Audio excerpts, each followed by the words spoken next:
Бакыт байке, мен жанагы 7 майдагы группадан окуган маалымат арконттордун жерден кетиши жөнүндө маалымат болчу да негизичи. Ошол жөнүндө айтып бериңизчи. Мага да аябай кызык болду да, бул кандай болду экен депчи. Биринчи мен аргонтты түшүнчү эмесмин.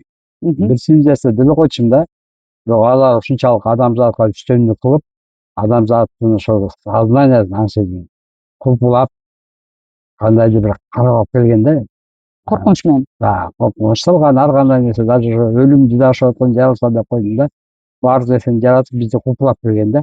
Ошон үчүн баарыбыз эле баягы жакабызды кармай эле Кудайдан башканы билбей эле отуруп калганбыз да.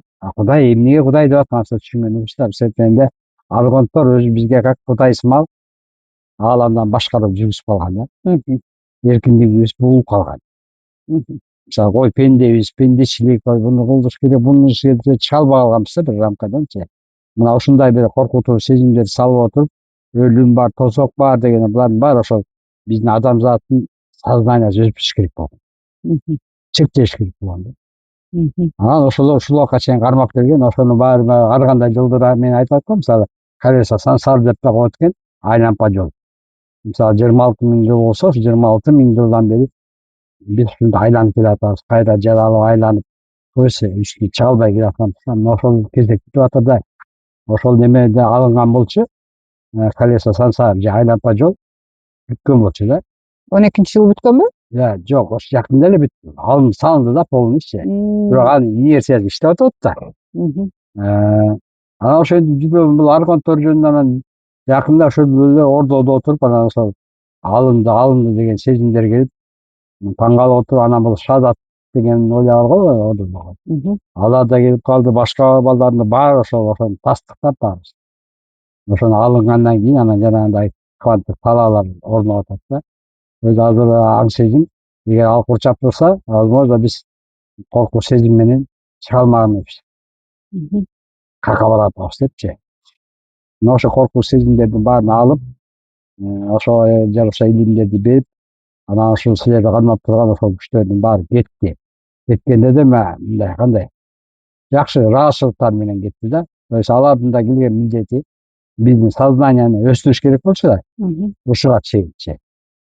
Өспөсө, возможно, биз мурунтан эле ачылып алсак, вообще кызыктуу кандай болмок деген ойлор келет да. Жок, ошого акырында ошол убакыт жетип, анан ошого жеткендиктен ошол нерселердин баары бузулуп, мурунку чектер. Азыр жаңы ишиктер ачылып, жаңы жашоо башталып атат. Бул деле оюма келип атат да, Бакыт байке. Бул деле адамзатына берилген сабак го дейм. Сабак. Ошо уктап, анан кийин ойгонуп, анан кийин эми ушуну бизди искусственно коркутуп атканын, искусственный өлүм болуп атканын түшүнүп, анан ойгонуп, башка уровеньге өсүү деген сабак го дейм. Башта ошондой эле, бирок ушунун таасири аябай күчтүү болуп калган да, себеп дегенде бир эле адамдын аң сезими уктап калмасын, душалар уктап калып да, жандар. Ушу жандар уктап ошо жандар эми ойгонуш үчүн ушу жандын сабагы да. Анан ошо келди да, убакыт келди да. Мен буга азыр адамдар ишениби, ишенбейби, бул ар кимдин өзүндө таңылоо жок дечи. Бирок кандай болсо да ошого жетелеп баратат да. Мисалы, эң жөнөкөй бир ишенбеген нерсе бүгүнкү күндө сандар иштеп атпайбы? Сандар иштеп атат. Мисалы, саатыңды алсаң, ар кандай түрлүү сааттар 11, 11, 22, 22 чыгып атпайбы? Анан таң каласың да. Эмче мурун мындай жок болчу? Азыр бар болчу да. Азыр баарын деле бар. Ал ойлогон ойлор ишке ашып калып атат. Мурункудай эмес да. Мурун мисалы бир ойлоп койгон иши бир может 10 жылдан кийин келчү, же өлүп калгандан кийин кайра келчү билбейм, анан дечи да. Азыр болсо ойлогон ойлор заматта жаралып калып атпайбы? Мисалы, сен өзүң деле азыр эле бүгүн азыр билет болуш керек десең, сен иштен кирип келип атасың. Кызык нерсе да бул. Бүгүн мага бул звонить болуш керек десек эле звонить этип калат да. Ошентип ошо бири-бирине энергиялар ушунчалык ортосундагы катуу энергиялар жоюлуп, жука энергиялар бири-бирине бат этип, батышка ашат. Ошону Бакыт байке, сиз жараткан болуп атасызбы, же мен келе жатканымды сезип аткан болуп атасызбы? Ошо энергия сезилет окшойт да, баары бири-биринечи. Мисалы, адамдын жүрөгү өзү 1 метр жакын турат да, адамгачы, менин билишимчечи. Ошол адам эгер 1 метрде сен экөөң тең энергияң бири-бирине кечип кетсе, возможно, сен же аныкын алып аласың, же ал сенин энергияңды алып алат да, бамперлер деп коет го. Энергия бири-бирине өтүп кетет да. азыр мен ойлойм бул нерсе ачылган сайын чексиз болуп атат окшойт да. Биякта бардык жактыга бул жетип атат да, как антенна иштегендей болупчу. Wi-Fi алыстан тартып атат. Да, укмуш нерсе. Мисалы, аябай кызык нерселер болуп атпайбы? Адамдарды көбүнчө биз баягы уктап калган учурда акыл дем алат да. Сенечи? Акыл дем алган убакта анан түш берип атпайбы саат 3-төрдө, 4-дөчү? Ошо түштөрдү уланып калаткандар бар да. Анан аябай түштөр туура чыгып аткандар көп да. Болгону ошого все равно кандай нерсе болсо да бул осознанный нерсе керек болуп атат да. Ошону билип, да, мындай деп жөн эле көрүп койдум ой түш эмес. Баары келип ошого такалып атат да. Адамдын осознанности баарын билгени керек болуп атат да. Бакытбек ушул жерде сөзүңүзгө саат таңкы 3-4 ойгонгондо эмне кылыш керек? Эң биринчи 3-4 ойгонуп калсаң, Күнгө ойгоном. никасы бар эле ойгонуп болуш керек. Ошол убакта туруш керек. Туруп бети колду жуасыңбы, же болбосо же отурасың да түз отуруп кичине. Тилек кыласыңбы, же ойлооңду бийип жөнөтөсүңбү, бересиңби, суроо бересиңби, же ошол маалда эмне кылам дегени, кандай кылам дегени. Ошо менен анан кайра укташ керек. Ошондо сен баягы акыл эсиң бош турган учурда акылчы. Бияка келген энергиялар баягы түш деген өзү айтып турбайбы? Түш депчи, түшүп келаткан нерсе да энергиячы. Анан сага кайра берет да жаңылап. Анан сен ошого карата андан кийин урок алышың керек. Анда сабак да буда. Анда бир сабактарды ала баштайсың да. Ошону туура чечмелер туура коюп. Негизи ошо 3-4тө жана парталар ачылат деп айтылат. Ошол убакта демек отуруп тилек кылыш керек, же болбосо бир суроо запросторду жөнөтүш керек экен да, чтобы ответ келсин үчүн, Мисалы, портал күнү бери ачык. Ошо негизи байлануу эмес да. 3-4тө эмес да. 3-4 просто биздин акыл. Токтоп эс алган убактыбыз. Баягы будуң чаң болбойт да.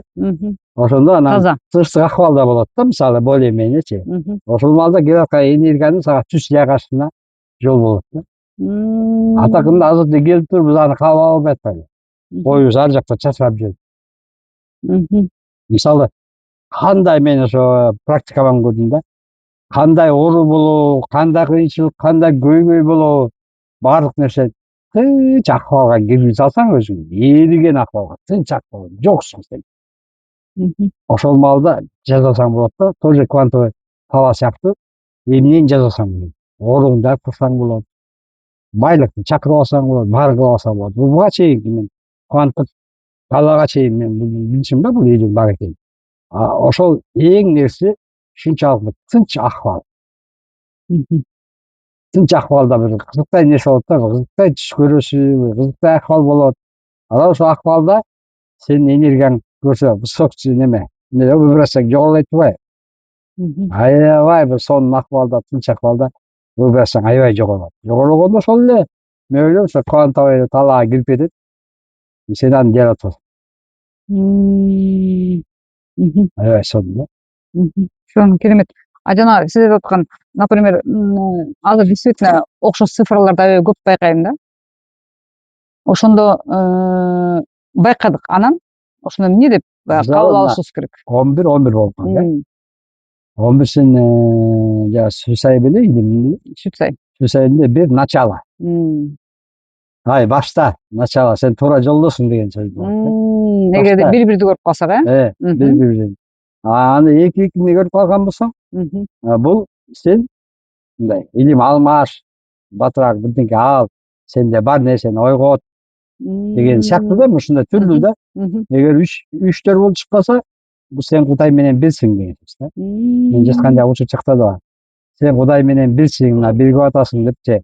Ата, бала, эне деп коюшат го жүчүктүкчү. Ошол сыяктуу сен бирсиң деген мааниде сен ошону туура түшүнүш керек. Мен то есть сен андай түштөрдү көргөндө багытыңды тууралап берет да. Ошол депчи. Анан аябай кызык ошол цифралардын мындай тереңине киргенде, мисалы Сюсайдыкы эмес, бул цифра өзүм биле баштаганда кайып дүйнөнүкү башка го негизи. 1ден 9та саны ушундай сезилип, мисалы сен 1 болсоң, мен 9 болсом, экөөбүз үйлөнө алсак жашай алабызбы, жашай албайбызбы? Эми илим билим бар болсо болот жашаса. А так 9 подавлять этет да. Да, көрдүңбү? Жашаш кыйыныраак болуп калат. Ошон үчүн бул ар бир цифра бүгүнкү күндө так иштеп атат да. укмушта иштеп. Так иштеп атат, эгерде түшүнбөсө. Жок, эми энергиялар өздөрү иштей берет. Энергиялар иштей берет. Кааласа каалбаса, бирок Аны адамдар ошону түшүнүш керек нарсаны. управлять этиш керек да. Бакытбек жана улантсаңыз, 4-4 көрсөчү. 4-4 мындай да 4-4 деген бул саат түрткү берип атабыз эче, бул 4-4 дайыма түрткүдө экен да. Сенчи мындай кылып андай кылып сен ошондой 4 күн түрк дегенде 4 бергенде көбүнчө сен беришен болушуң керек. Берип мындай жардам берип ошондой иштерди кылышың керек да. 5. 5 бул 5 өзү сонун чечет экен го. Түйүндө адам мерими бар экен. 5ти көбөйтөт экен көп нерсеничи. 5-5 болгондо. 6-6 болгондо бул комфорттуу жыргап калат. Вот романтик болушуң керек экен. 6 болгондо постоянно романтик болуп, ойлоруң баары романтик болуп, ошону жаратып, ошонун үстүндө өзүң иш алып барышың керек. 7. 7 бул баягы жетилдиң деген сөз экен. Бул изденүү, руханий жол дегенде андан үйдө, айдан үйдө чык дегендейчи. Жеткенче ошондой бир жеңиштерге жетиш үчүн алдыдагы бир максаттарды духовный жолго же ошондой жолго бириктириш керек экен да. 8-чи. 8 изобилияда. 8 санда аялдасаң жыргайт экен. Мен 7 менен эле 8-ти көрөрүм да. Изобилиясында сен. 7 менен эле 8-ти көрөрүм. Аны кабыл алам, периштелер силер менен деп коем. Туура. Периштелер менен силер менен мен көрдүм деп коем да, ыраазымын деп. Ошон үчүн сурат. Мисалы, үйүңдүн номерине чейин, санына чейин иштейт экен да сан. Ооба. Үйдүн санына чейин. Мисалы, кээ үйдүн сандары менен жашаган үйдүн ээлери туура эмес болуп калат. Сүт айдош ошентип айтылат да негизи. Ошентип айтпайбы?